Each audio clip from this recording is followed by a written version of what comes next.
una solemne Eucaristía. Así es, yo creo que el apóstol San Pedro bien se lo merece, la diócesis de San Pedro y la ciudad de San Pedro Sula, que también está de fiesta, solemnizado porque el apóstol Pedro es cimiento de nuestra fe y la Iglesia en este día se alegra de corazón y la alegría se expresa, la alegría se manifiesta y es lo que estamos haciendo con esta gran celebración eucarística. En su mensaje mencionó la palabra ¿quién soy yo? Jesús le pregunta a sus discípulos, bueno, ¿y para ustedes quién soy yo?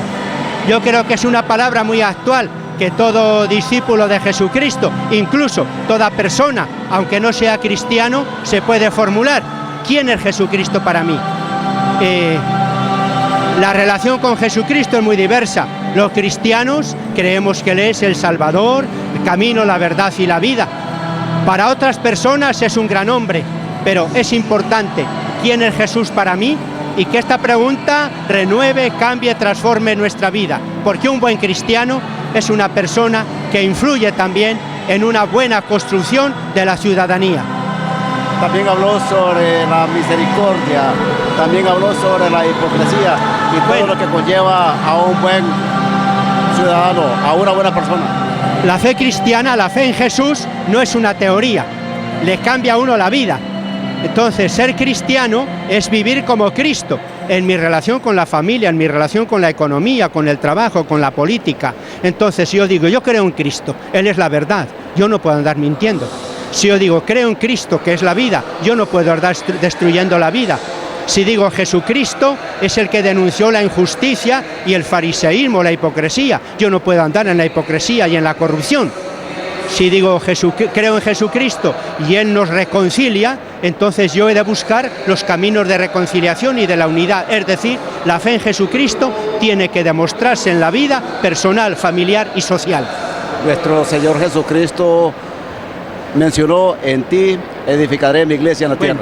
Ese es un texto de mucha discusión entre las diversas iglesias, católicas, evangélicas, pero el texto en sí es claro. Jesús a Pedro, después de confesar la fe, le dice con dos ejemplos lo que es. Tú eres piedra, es decir, sobre esta fe, sobre ti, Pedro, en cuanto has confesado la fe, yo voy a construir la iglesia. Es decir, el Señor sigue construyendo la iglesia sobre la fe de Pedro. Y, segundo lugar, el ejemplo de las llaves.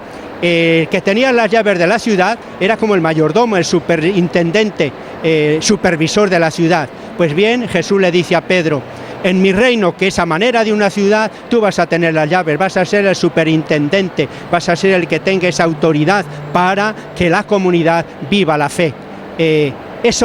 Ese ministerio dado a Pedro no termina con él porque la Iglesia continúa. La fe católica confiesa que ese ministerio se transmite de un sucesor a otro y el Papa Francisco es el que ha heredado hoy ese ministerio de Pedro y es el que tiene en la Iglesia la misión de confirmar en la fe, de unirla en la caridad, de animarnos en el Evangelio y es lo que está haciendo él, con un estilo sencillo, con un estilo humilde, con una gran cercanía al pueblo. El Papa está renovando esta fe de la Iglesia, la comunión de la Iglesia y el espíritu misionero de la Iglesia.